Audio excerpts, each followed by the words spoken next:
Sien Privé, vous portez tous bien, j'espère. Moi, de mon côté, ça va hyper bien. Bienvenue une fois de plus sur la chaîne Erasmus 237. Ici, en fait, nous parlons de tout ce qui concerne l'immigration et l'intégration en Fédération de Russie. Si tu es nouveau à découvrir la chaîne, n'hésite surtout pas de t'abonner car de merveilleux contenus arrivent. Aujourd'hui, on se retrouve pour une nouvelle vidéo. Aujourd'hui, en fait, nous allons parler des jobs étudiants. Des jobs étudiants, les gars. Bon, ici, en fait, on va parler des jobs des étudiants et non peut-être du travail déjà professionnel. Vous voyez, lorsque tu as déjà tes diplômes ici, tu peux demander peut-être une résidence permanente et là, maintenant, tu veux postuler pour un job vraiment professionnel. Voilà, donc, mais là, présentement, nous allons parler uniquement des jobs étudiants. Jobs étudiants. OK. Nous allons d'abord commencer par les chantiers. Le chantier ici, en fait, ça marche genre, vous venez, vous travaillez toute une journée et le soir, on vous paye. Et ici, maintenant, le chantier, ça varie un peu. Donc, ça varie, quand il dit ça varie, il parle peut-être de la somme, combien on paye. Ça varie en fait des villes. Où je suis dans le sud de Krasnodar. Le sud de Krasnodar, la moyenne, vraiment, la moyenne, c'est-à-dire que la moyenne des prix qu'on donne par jour pour un chantier, c'est 3000 roubles. Et souvent, ça peut varier entre 8 ou 9 heures de temps. Mais généralement, c'est 8 heures de temps. Donc, 3000 roubles. Il y a aussi mes amis qui sont dans d'autres villes comme Stavropol, Perm, Kazan. Il y a d'autres qui me disent que dans leur ville, on les paye 2800. Il y a d'autres qui me disent que dans leur ville, on les paye 3200. Donc, vraiment, même 3500 même. Donc, vous pouvez comprendre vraiment que ça dépend vraiment des villes. Mais pas pour dire qu'ici, on ne paye pas aussi 2500. Mais lorsque j'ai parlé là de la moyenne, donc la moyenne, donc déjà pour vous dire que aussi les chantiers on paye 2500, il y a aussi les chantiers on peut même payer 3500. Donc vraiment ça dépend. Bon, comme deuxième job, nous allons parler de la plonge. Ici, en fait, la plonge, c'est aussi un des travaux les plus répandus ici. C'est quand même, il y a beaucoup plus de femmes là-bas, mais pas pour dire que les hommes ne travaillent pas. Tout le monde travaille, les gars. Lorsque vous êtes déjà ici, on ne connaît plus s'il y a travaux pour femmes et pour hommes. Non, tout ce que tu vois, tu fais d'abord. Ok, la plongée aussi, c'est quand même un job qui sort aussi beaucoup. Et maintenant, ça dépend vraiment des sociétés, des restaurants, vraiment. Donc, il peut y avoir des restaurants où ils payent 12 heures de temps, les 2500, 2800, vraiment, donc ça dépend. Et là-bas aussi, il y a d'autres restaurants qui vous donnent aussi à manger et tout. Il y a d'autres même encore qui vous payent le taxi, donc aller-retour. Donc vraiment, ça dépend, mais ça nage quand même.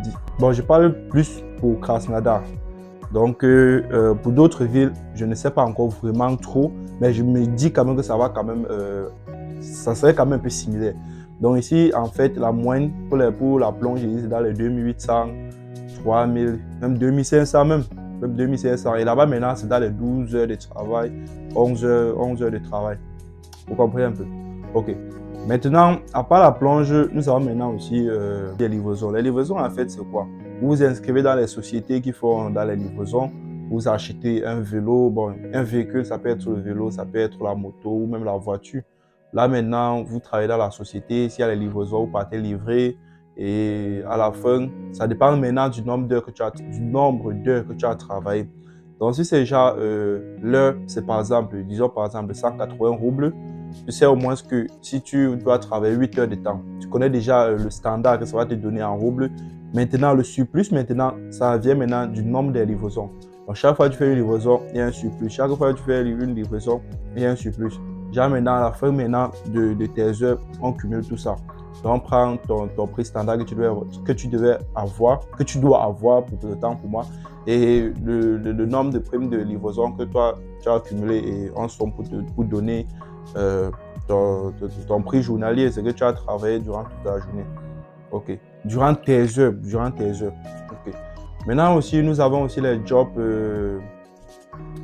du magasin. Je ne sais pas si je vais appeler ça comme ça. Donc, il y a les sociétés qui font aussi dans les ventes en ligne. Les ventes en ligne, du coup, ils ont les entrepôts. Voilà, les entrepôts. Vous pouvez aller là-bas travailler. Et dans les entrepôts, il y a plusieurs catégories. Il y a ceux-là qui signent le contrat. Donc, vous pouvez même signer le contrat pour travailler dans l'entrepôt. Déjà, peut-être vous payez chaque 2 fois par mois ou bien par mois. Maintenant, il y a aussi d'autres maintenant qui préfèrent qu'on les paye chaque jour. Donc, chaque jour que vous travaillez, on vous paye. Bon, pour les entrepôts, c'est un peu compliqué. Dans quel sens? Dans le sens du travail. Parce que là, pour les entrepôts, c'est généralement soit la nuit, soit le jour. Donc, si vous décidez de travailler la nuit, c'est 12 heures de temps. En journée, c'est toujours 12 heures de temps. Et là, maintenant aussi, le standard de ça, c'est aussi 3000 roubles. 3000 roubles. Donc, souvent, ça peut descendre même à 2800, 2700. Donc, vraiment, ça dépend aussi des villes et de la période. Donc, pour les entrepôts, c'est aussi ça. Donc, vous travaillez même de 20h jusqu'à 8h pour avoir les 3000 roubles. Donc là, vraiment, c'est pas facile. Surtout le job de nuit, là, c'est vraiment pas facile.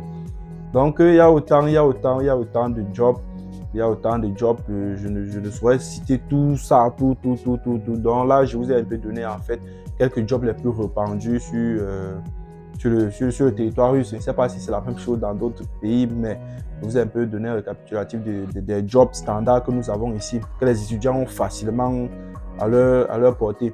Donc, c'est en fait ça la vidéo d'aujourd'hui. Merci d'avoir regardé la vidéo jusqu'à la fin. N'oubliez surtout pas, laissez-moi un commentaire. Posez toutes vos questions en commentaire. Nous allons les répondre dans de prochaines vidéos.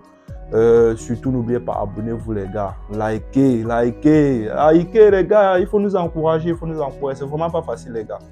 Donc, on se capte pour la prochaine vidéo. Ciao.